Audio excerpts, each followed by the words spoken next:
This is Jared Horak for today's RacingDigest.com. My Today's Racing Digest video series continues Saturday, March 30th, 2019. We're going to look at 3 stakes races on the Florida Derby program at Gulfstream Park. Now, last week's videos, we had Country House in the Louisiana Derby, and he ended up finishing 4th. He made a run at 3rd. He made a big run around the turn, like he was going to keep going, but he kind of flattened out a bit late. Not a terrible effort. Maybe not enough Kentucky Derby points. He has like 30 right now. They may run him in another race if they think that they need more points to get him into the Kentucky Derby. Let's jump into the races that we're going to do this week. We'll start with the 6th race from Gulfstream Park, the Sanibel Island Stakes, 1 mile on the turf course. Some contenders in here. Number 5, Trenchtown Cat at 6-1. He switched barns last time and he did earn an improved number, but that was a turf sprint on February 17th.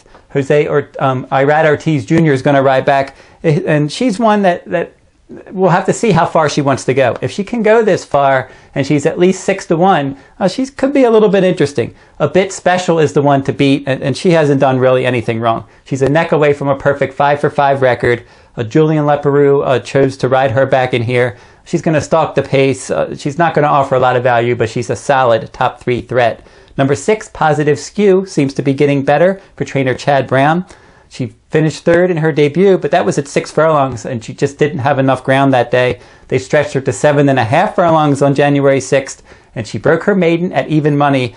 Javier Castellano rode. He's going to ride back. She's getting better. If she improves again, certainly can win this. But I'm going to go with number 4, Belle Lara. 3-1 morning line. She added blinkers last time out, and she showed improved early speed, and she earned her best career numbers in that race in the Here Comes the Bride Stakes when she hit the board on March 2nd. She got a 99 fire number. The fire number for today's Racing Digest, speed throughout a race. She got a 135 CPR. The CPR is the comprehensive performance rating, which takes into account pace, final time, and closing fraction. And she got a 140 final rating, which puts her right there with A Bit Special.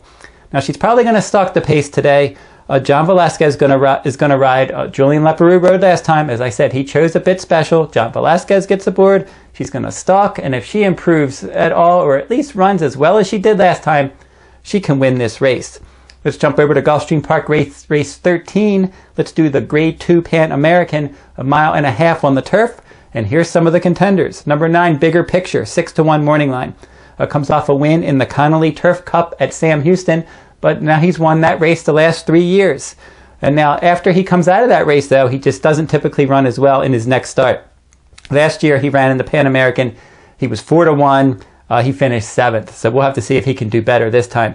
Soglio, 3-1 morning line. This one's pretty consistent, but he doesn't really have that winning spirit. I think he's a solid threat to hit the board, maybe a little bit vulnerable on top. Number 4, Canisar is one you can use. He's 7-2.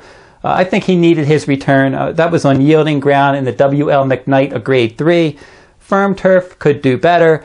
I don't even think 1.5 miles is long enough for this one. I think he could run 2 miles. He really has a lot of stamina and maybe runs out of ground at this distance. I'm going to go with the 1, Focus Group, 4-1 morning line for trainer Chad Brown. This one got better as distances increased last year. Chad Brown is 6 for his last 15, so he's been doing well lately. And this one is a solid threat coming off of a layoff. He ended his season last year. He finished 3rd in the Canadian International. That was a good effort, a Group 1, a Grade 1 at Woodbine. And he earned between 134 and 143 final ratings in his last 5 starts.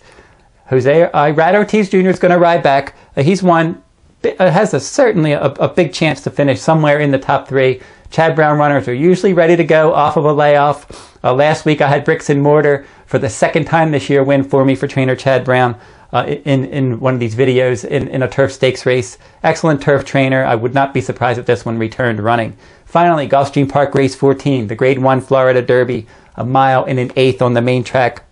Maximum Security is one to look at. Number 7, 9-2.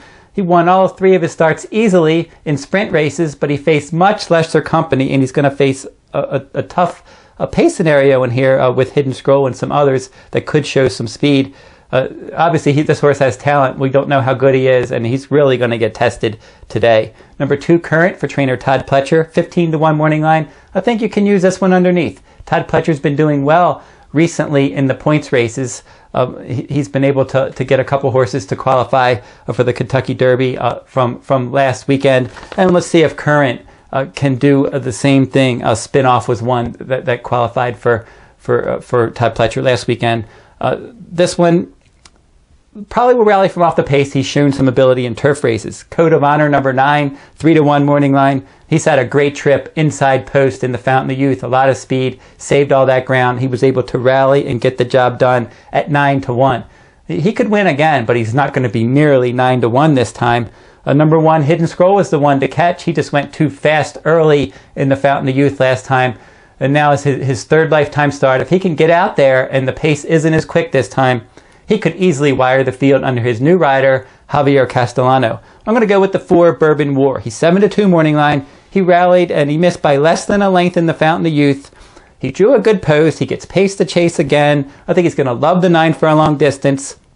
The improving son of Tappet under Irad Ortiz Jr. can certainly tag the speed in here. He doesn't have to win this race, though, to qualify for the Kentucky Derby. He has 21 points so far. If he runs third, he'll pick up 20 points. That's enough to get him in. And so if he just finishes somewhere in the top 3, he's going to qualify for the Kentucky Derby, and probably the longer, the better for this one. If you like this video, give me a thumbs up, subscribe to my YouTube channel, make some comments in the comment section. Who do you like in the 2019 Florida Derby? If you're interested in my full card analysis from Santa Anita Park, it returns this week.